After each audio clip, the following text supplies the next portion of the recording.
թե 23 մահվան դեպք արձանագրվել քրեակատարող։ Սա սարսափելի մի ցուցանիշ, որից 8-ն է ինքնավնասում, բայց կապ չունի թե ինքնավնասման, թե այլ դեպքերում սա կոնկրետ քննության տեղիք է տալիս, այսինքն մենք պետք է պատշաճ քննություն անցկացնենք, խնդիրները տարաբնույթ են, եւ այս առումով ես շատ մանրամասներ չեմ կարող հայտնել, բայց մենք պետք է սկսենք այդ խնդիրների հետ կապված առարկայական քննություն եւ նաեւ այդ բարելավման աշխատանքները պետք է քրեակատարողական հիմնարկներին տարվեն։ Քրեակատարողական հիմնարկները գերծանրաբեռնված են։ Դա նաև կախված է քաղաքական նաև գործերով, որ ասենք քաղաքական ուրեմն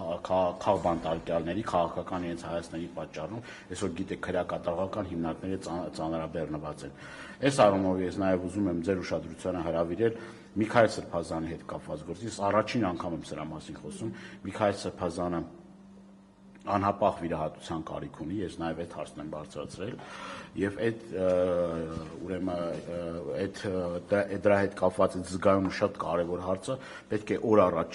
լուծվի, Սրբազանին պիտի հնարավորություն ընձեռնվի իր բժշկի հսկողությամբ եւ իր բժշկի անմիջական ուրեմն մասնակցությամբ կատարվի եւ մենք ցավով ուզում եմ նաեւ ասել, որ այս տխուր վիճակագրությունը նաեւ մեզ զգոնության, սթափության առիթ է տալիս, որ այս հարցերի վերաբերյալ մենք այնպես պետք է անենք, որ այդ 23-ը չդառնա 24։ Ցավով ուզում եմ նաեւ ասել, որ կարող այդ 24-րդը Աստված մի արածը նաեւ լինի Սրբազան հայրը եւ այս առումով նաեւ իրենց ուշադրությանն եմ հրավիրել, ես պահանջատեր եմ լինելու եւ իմ պահանջը պետք է անհապաղ բավարարվի եւ մարդը պետք է պատշաճ կա համապատասխան ընթացակարգ, այդ ընթացակարգերով անցել է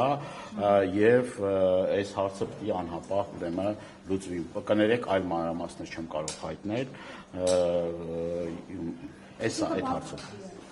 Եթե վիրահատության կարիք կա, կարծում եմ, որ յուրաքանչյուր վիրահատության կարիք ունեցող մարդ, դա նշանակում է, որ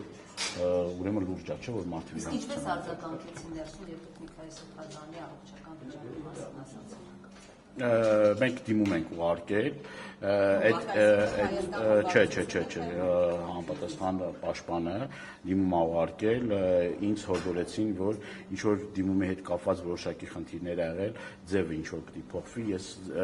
այդ ձևը, այսինքն խնդիրը բյուրոկրատական քաշքշուկների մեջ է, այդ ուղումն էլ կանենք, եթե իրենք համարում են, որ այդտեղ ինչ որ խնդիրներ կա դիմումի հետ կապված, մենք այդ էլ կանենք եւ կտեսնենք դրանից հետո նորից էլի ձգձգումներ, նորից էլի արհեստական խոչընդոտներ ստեղծվում են, թե չեն ստեղծվում։ Իսկ մյուս 23-ի հետ կապված այլ կա, ինչի համար են ինքնավնասում անում, ինչու համար։ Տարաբնույթ պատճառներով են այդ ամեն ինչը, բայց կրկնում եմ, անկախ ամեն ինչից, մենք պետք է եւ 23 դեպքերը, եւ դրա նախորդած բոլոր դեպքերը պատշաճ քննության ուսումնասիրության ենթարկվեն եւ կրկնում եմ, քրեակատարողական հիմնարկներում գտնվող յուրաքանչյուր անձ իրավունք ունի պատշաճ բուժօգնություն ցուցաբերելու, իր դեղորայքները ստանալու, համապատասխան բուժ զննություն անցկացնելու, բանտային նորմալ պայմաններ ունենալու, այս ամեն ինչը sense կոմպլեքս մոտեցում է, մեկ հանգամանքով պայմանավորված չի, հանգամանքները բազմաթիվ են եւ այդ հանգամանքները պետք է պատշաճ քննության ենթարկվեն եւ համապատասխան հետևանքները արվեն։ Այս հարցում էլ պետք է ախտորոշում լինի խնդիրների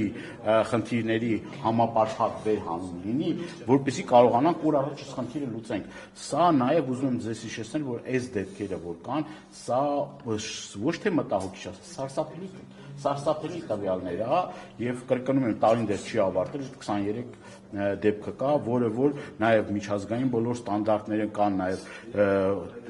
չափանիշներ եւ մենք այդ բոլոր չափանիշների ստանդարտներին պետք է հասնենք, որպեսզի այս խնդիրներն ու այս խնդիրները իհայտ չկան։ Դանիելյան, ես ճիշտ եմ հասկանում, որ Միքայել Սրբազանը դուք միշտ ակնարկում եք, որ կա խնդիր առողջական, բայց չէիք բարձրացնում եւ հիմա այնպիսի վիճակ է ստեղծվել, որ դուք արդեն հիմա ստիպված եք այս մասին ասել։ Խնդիրը մեկը չի, խնդիրները շատ են, բայց կոնկրետ այս իմ ասածը կոնկրետ անհապաղ վիրահատության, անհրաժեշտության կարիք ա եղել։ Մնացած մանրամասներ կներեք, չեմ կարող հայտնել։ Այսքանը որ ասում եմ, սա պետք է ազդակ լինի մեզ բոլորիս, որ առաջի քրիստոնյա ժողովուրդը լինելով մենք իրավունք չունենք սրբազան հորը պահել եւ մյուս սրբազաններին պահել այդ պայմաններում։ Անդառնալի հետևանքներ կարող են լինել եւ դա ոչ մեկին պատիվ չի բերում։ Սա խայտարակություն է, ոնց ասեմ։ Պարոն Դանիելյան, մեր հասած տեղեկություններից մեկով այս մահվան դեպքերից հետ կապված եւ անձունեցել առողջական խնդիրներ, բարձրաձայնել այդ մասին, ազանգել է, բայց պատշաճ բուժօգնություն չի ստացել։ Դուք այս հարցը արդյոք քննարկել եք պատասխանատու կառույցների ներկայացուցիչների հետ, եթե ազատազրկվածը նման ահազանգով դիմում է, իրենք ինչ քայլեր են ձեռնարկում։ Ես ոչ միայն այդ, ես պարբերաբար այս խնդիրների մասին եւ հրապարակայնորեն եւ ոչ հրապարակայնորեն խնդիրը բարձրացնում եմ։ Տարբեր ատյաններին ես ուրախությամբ պետք է նշեմ, որ այս հարցի վերաբերյալ քրեակատողական հիմնարկների հարցի վերաբերյալ կոնկրետ ես կարող եմ մի գերատեսչության, մի մարդու իրավունքների պաշտպանի գրասենյակը իմ բարձրացած հարցերին վերջին մի քանի ամիսների ընթացքում պատշաճ վերաբերմունքի արժանացնում է։ Այլ օղակների վերաբերյալ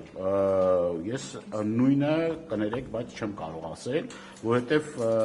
այդ խնդիրները ինչը որ ես ճիշտ է, որոշակի առումով վերաբերմունքի փոփոխություն կա, բայց ամեն դեպքում խնդիրները պետք է լուծվեն։ Այսինքն մենք ակնկալում ենք խնդիրների համապարփակ լուծումներ։ Ոչ թե մենք խնդիրը բարձրաձայնենք եւ դա դառնա հերթական վիճակագրությունը, այլ մենք գլոբալ պետք է փոփոխություններ ենթարկենք քրեակատարողական հիմնարկներում։ Կրկնում եմ, պահման պայմաններից սկսած, պատշաճ դեղորայքի տրամադրումից սկսած նրանից, որ մարդը ամիսներ շարունակ չպետք է հերթագրվի, օրինակ, եւ սպասի, թե երբ պետք է իր հերթը գա։ Սա խնդիրներ է առաջացնում։ Դեպք կա, ես օրինակ այդ դեպքով եմ, քանի որ մամուլով կա այս խնդիրը եւ ես մամուլն էլ արձանագրել ես ամեն ինչը, ես այդ խնդրի վերաբերյալ հարցեր եմ բարձրացրել, որ վերջին, եթե չեմ սխալվում դեպքի հետ կապված, նաև արյան, ուրեմն մարդու բերանից արյուն է եկել, եւ այսինքն մենք չպետք է հասցնենք այն վիճակին, երբ որ արդեն մարդու վիճակը ծայրահեղ ծանր լինի եւ անդառնալի հետևանքներն են, նոր գնանք այդ դեպքերի հետևից։ Կներեք, շատ մանրամասներ չեմ կարող հայտնել, որովհետեւ քննարկումը փակ քննարկում է եւ ընդհանուր ասում եմ նրա մասին ինչին որ հրապարակել առանց առողջական խնդիրները բացահայտելու կարող եք ասել գործընթաց քննարկում սկսել է Միքայել arczepiskopos Աջապայանի վիրահատության հետ կապված թե ոչ։ Ում հետ քննարկումներ սկսվի։ Քրեակատարողական ծառայության արտադրության նախարարության։ Ոչ թե քննարկումներ պետք է սկսվի դրա հետ կապված, այլ կա հստակ օրենքի նորմ, եթե մարդուն այդ խնդիրը ունի, պետք է այդ մարդուն արդեն շատ արագ, դες բացատրեցի ինչ է։ Բյուրոկրատական քաշք հաստաբանը դիմել է, հիմա ասում են ինչ որ մի կետի բան չկա, ինչ որ ստորակետի, ես իմ չգիտեմ, նախադասության եւ այլ, դե իհարկե միտում տեսնում եմ, եթե այս ամեն ինչը ձգձգվում է, ես միտում տեսնում եմ, ի՞նչ է նշանակում, ասենք, արհեստական խոչընդոտներ ստեղծել, այ մի ստորակետի կամ մի, չգիտեմ, մի բառի, եթե ես նոր էլ ասացի, եթե ինչ որ խնդիրներ կա, իրենք կարող էին դա օրինակ ասեն, ոնց որ հիմա ասեցին, կարող էին ասեն եւ մենք արագ այդ խնդիրները լուծեն, իրենք էլ արագ շահագրգռված լինեին, օրինակ մեկ օրվա ընթացքում այդ խնդիրը լուծել, ոչ թե տարբերի գնար, ես մի թուղթը տար մի հատ, մի թուղթը բեր մի հատ, ստորակետը սրիշին հետ, ես հուսով եմ, որ արագ այդ խնդիրը կլուծվի։ Այդ խոստումը եղել է արագ այդ խնդիրը լուծելու, տեսնենք։ Նիկոլ Փաշինյանը Facebook-ին իր էջում գրել էր, քանի որ 301 թվականին հայ առաքելական եկեղեցին ստեղծվել է պետության կողմից, ճիշտ կլինի, որ 1055 բոլոր եկեղեցիներում հնչի օրհնեկը, դրոշը տեղադրված լինի